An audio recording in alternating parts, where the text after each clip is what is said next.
حيلة سلوغان دوه حيلة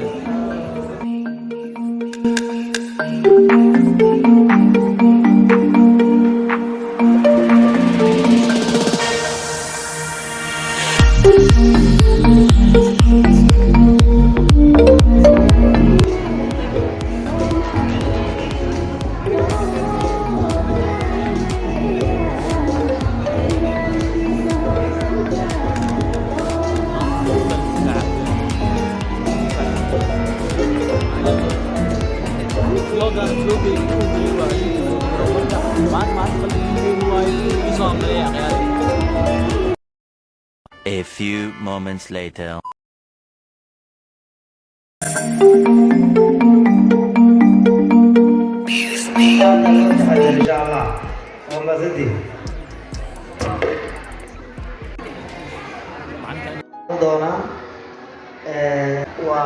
qofka team leader-ka xataa si hoose hadda uu sheego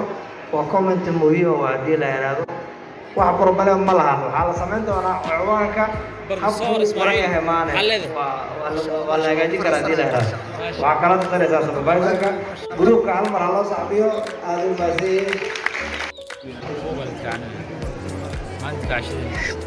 okay waxa ku xigi doona groupkan ciwaanka laboratory diagnose هذا ما فرحنا is just to solve ساعد انجليزي صح انجليزي قال راه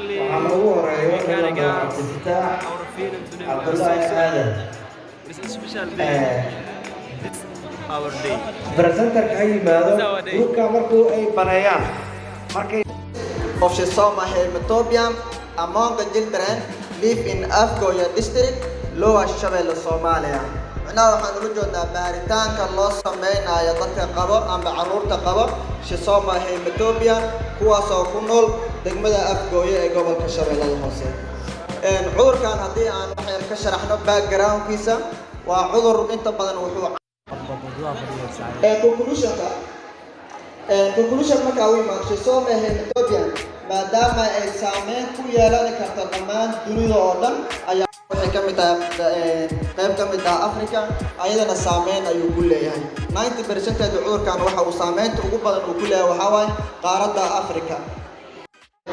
risk factor-iska uu leeyahay wax loo yaqaan Somali Ethiopian iyo daaweynta loo sameyn karo dadka qaba cudurka loo yaqaan Somali Ethiopian DV-gana waxa waaye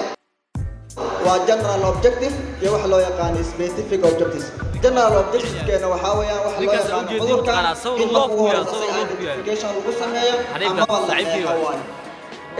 specific marka uu imaanana waxa waaye number 1 in cudurka marka كيننا وحاوي لحدا قاعدين استعمالين وحاوي فاسفلتي فورمولا استعمالين أما solvent فورمولا وحلو يقان أما السمل تكنيكسنا بابا وحاوي استعمالنا factories associated with IBDB وحاوي recurrence of plasmodium falciparum. If there is a question or comment,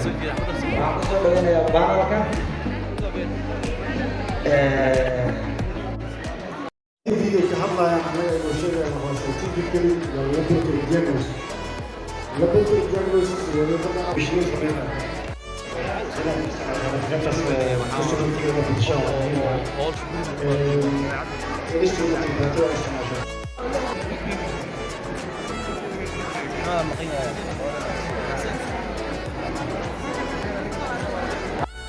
was conducted at Unijir district, Mogadishu, Somalia.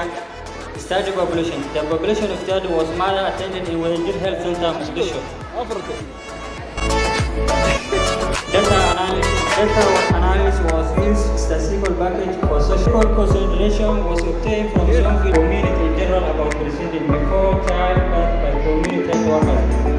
Mothers should be given information in how, when, why to breastfeed infant after birth by health professional, husband and media. They should be regularly programmed.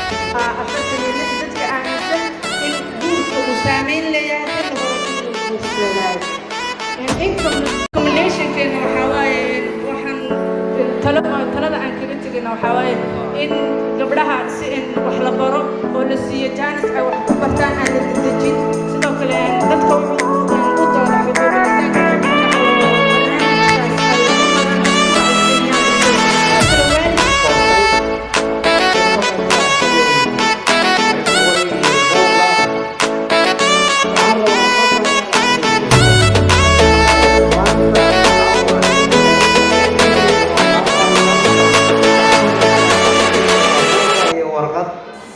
sidoo kale